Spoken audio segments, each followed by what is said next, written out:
2018년 여름 내기 결정연구 메시지 3번에 왔습니다. 우리는 성경에 두 부분이 있다는 것을 보아야 합니다. 구약과 신약으로 되어 있죠.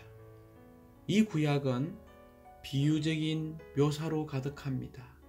곧 많은 예표와 그림자와 약속과 예언이 있는 비유적인 묘사가 가득합니다. 그러나 신약은 실질적인 성취로서 그리스도께서 구약의 많은 예표와 그림자와 약속과 예언의 모든 항목들의 성취와 실제이십니다. 그러므로 어거스틴은 이렇게 이야기했죠. 신약은 구약에 포함되어 있고 구약은 신약으로 설명된다라고 말했습니다. 또한 다시 한번 메시지 3번에 들어가기 전에 우리는 내기 전체의 주제에 대해서 밝아질 필요가 있습니다. 내기 전체의 주제는 그리스도가 하나님께서 구속하신 백성의 교통과 봉사와 생활에 있어서 모든 것이시라는 것입니다.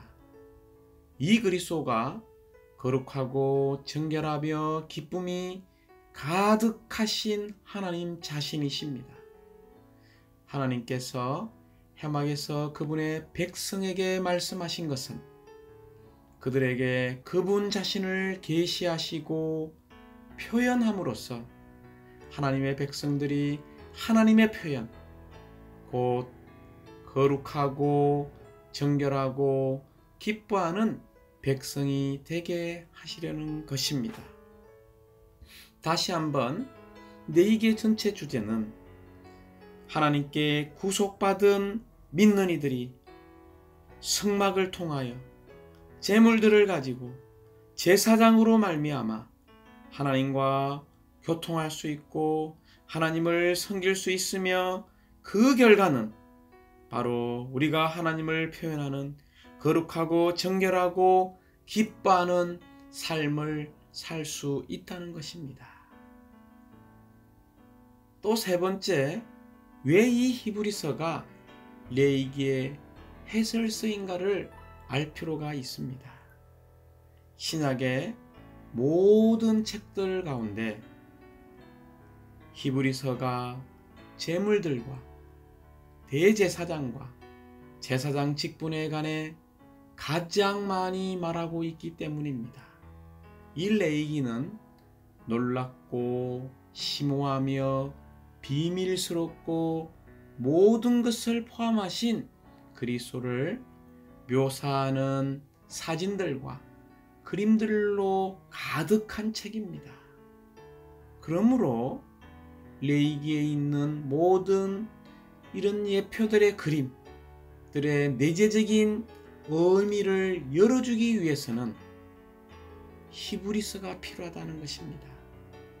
특별히 레위기 1장부터 7장까지 언급된 이러한 5가지의 제물들의 예표의 실제를 우리는 히브리서 10장 5절부터 10절에서 볼 수 있습니다. 우리는 레위기의 해설서인 히브리서를 통해 제물들뿐 아니라 제사장 직분과 명절들의 예표들을 이해하고 또한 예표들의 내재적인 의미 안으로 들어갈 수 있습니다. 다시 한번 강조합니다. 왜 레위기의 해설서인 히브리서가 필요합니까? 그것은 첫 번째, 그 예표들의 참된 의미를 이해하기 위한 것입니다. 우리가 이해했다면 두 번째는 이 예표들의 내재적인 의미 안으로 들어가서 그것을 체험하고 누리기 위한 것입니다. 메시지 3번의 제목은 레위기의 해설서인 히브리서입니다. 첫 번째, 우리가 기억해야 할 것은 이 로마자에 대한 부담입니다. 로마자 1번의 가장 중요한 단어는 예표입니다. 로마자 2번의 중점은 해설이죠. 로마자 3번은 한 인격을 계시하고 있습니다. 이 인격이라는 단어를 붙잡아야 합니다. 로마자 1번의 강조점은 예표라고 이야기했죠. 누구에 대한 예표입니까? 바로 그리스도에 대한 가장 섬세하고 상세한 예표라는 것입니다.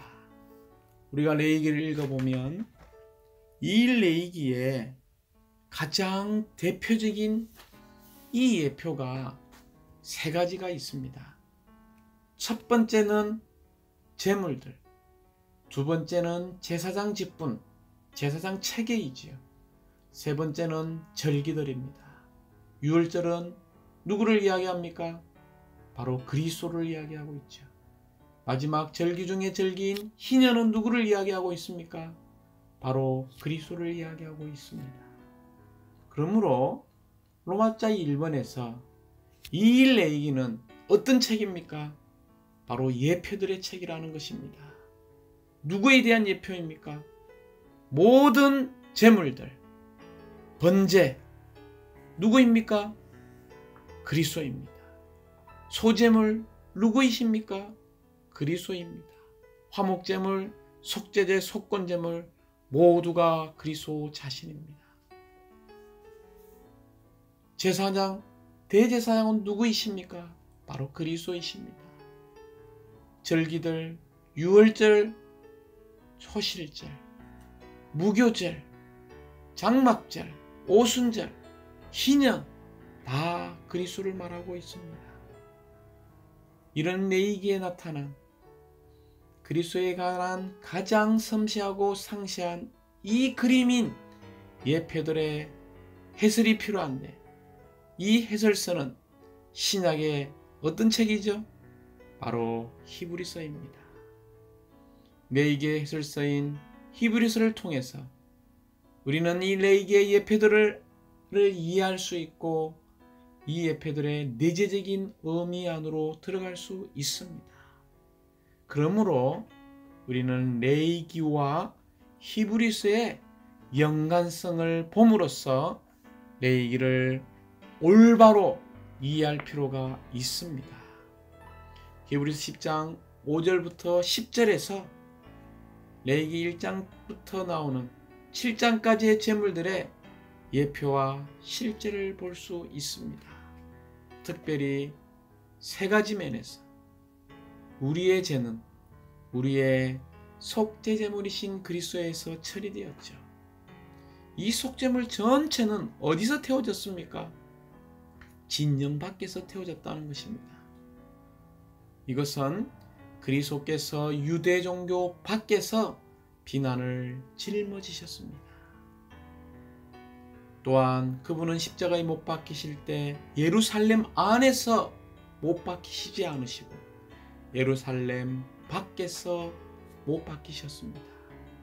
이것은 종교 밖에서 십자가에 못 박히신 그리스도를 말하고 있습니다.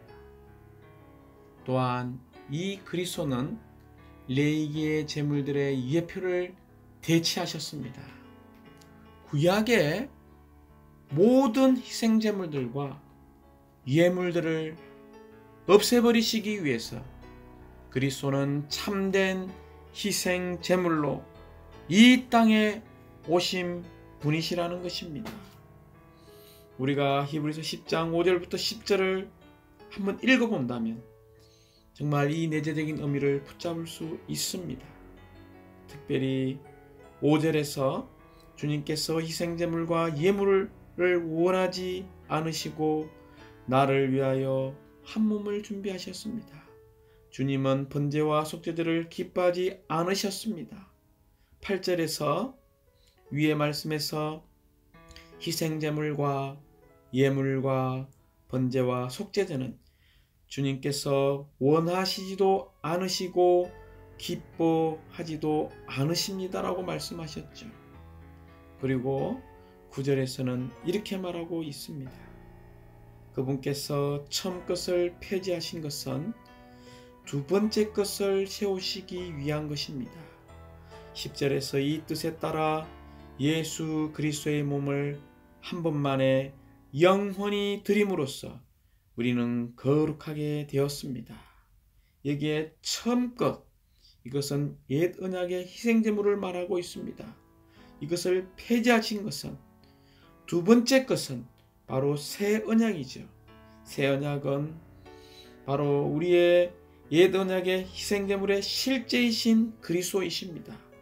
이 그리스도께서 그분의 몸을 한 번만에 영원히 드리심으로써 이 속죄제물의 실제가 되었음을 찬양합니다. 이런 놀라운 해설서인 이 히브리서를 볼 때 유일하게 강조하는 것이 있는데, 그것은 노마타 3번의 한 인격이신 그리스도라는 것입니다.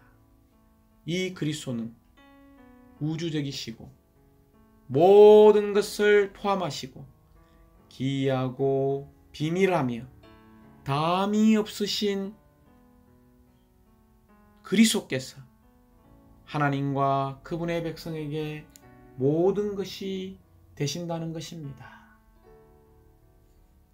그러므로 다시 한번 우리는 레위기의 중심 사상은 우주적이시고 모든 것을 포함하시며 다함이 없으시며 기이하고 비밀하고 모든 것을 포함한 한 인격이신 이 그리스도의 예표와 그림자로 가득하다는 것입니다.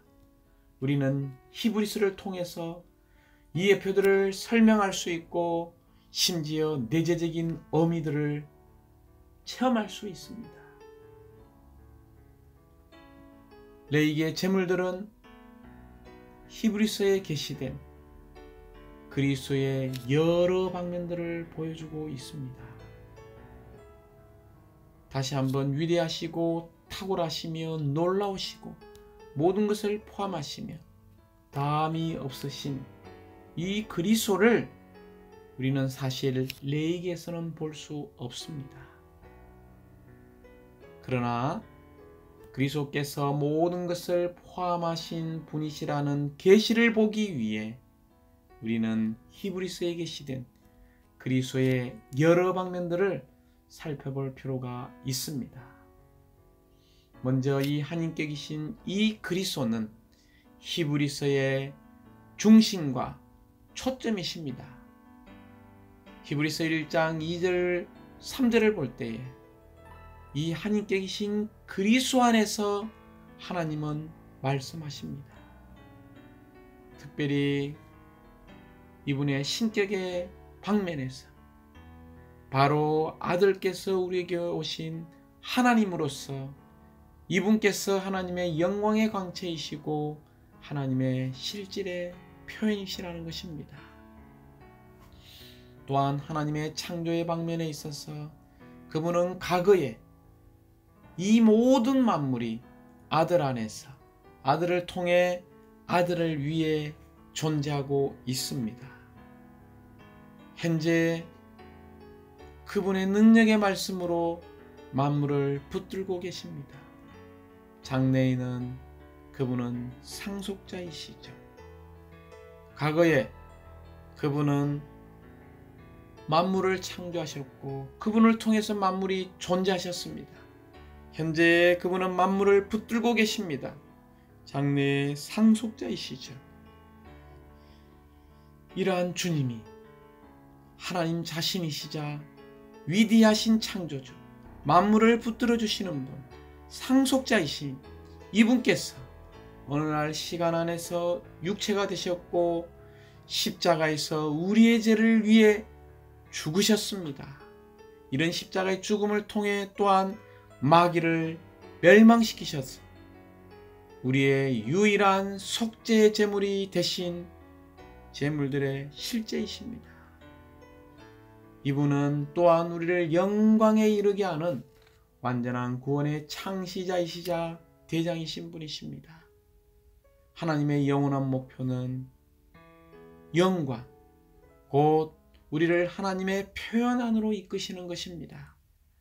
대제사장이신 그리스도는 먼저 영광 안으로 앞장서서 들어가셨습니다. 하나님의 완전한 구원 안에서 우리의 운명은 무엇입니까? 바로 영광 안으로 들어가는 것입니다. 이분은 또한 사도와 하나님의 집의 건축자이십니다. 하나님에게서 그리고 하나님과 함께 우리에게 보내어지신 이분은 인성 안에서 하나님의 집을 위한 재료이시고 또한 신성 안에서 건축자이십니다.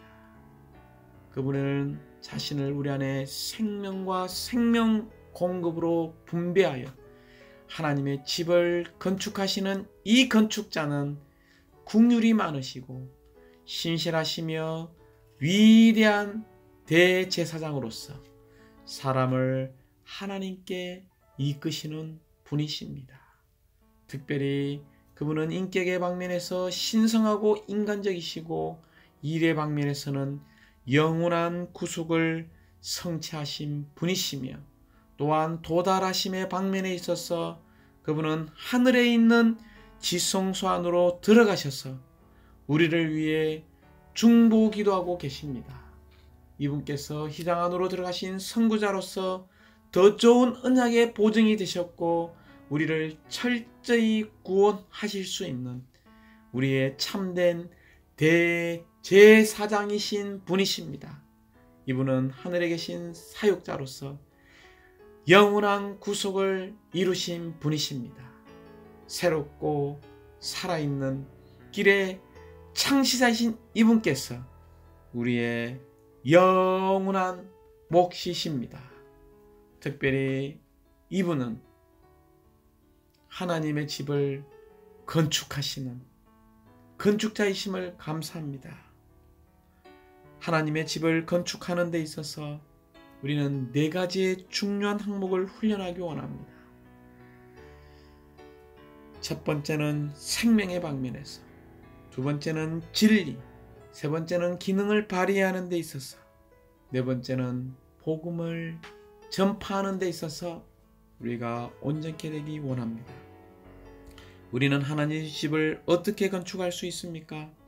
첫 번째로 교회의 건축은 생명의 문제라는 것을 알아야 합니다. 이것은 우리가 주님 안에서 자라야 하고 다른 이들이 자라도록 도와야 한다는 것을 말하고 있습니다. 둘째로 교회의 건축은 진리의 문제입니다.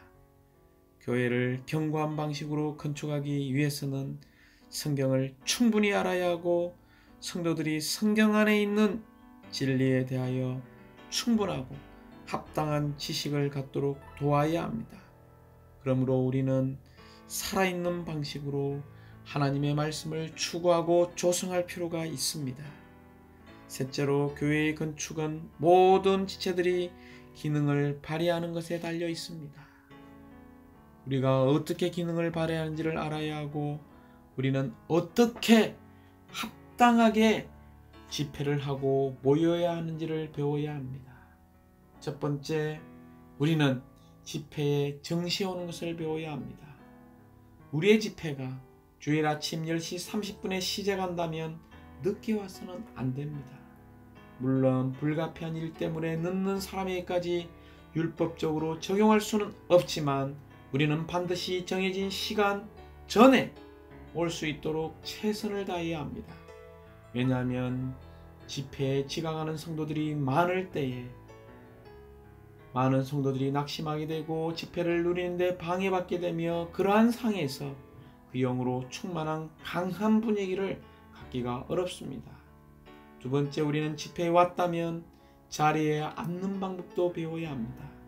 우리는 느슨한 방식으로 분산되고 흩어지는 방식으로 맨 뒷자리부터 앉는 그런 지체가 되어서는 안 됩니다. 세 번째, 우리는 찬송하는 법을 또한 배워야 합니다.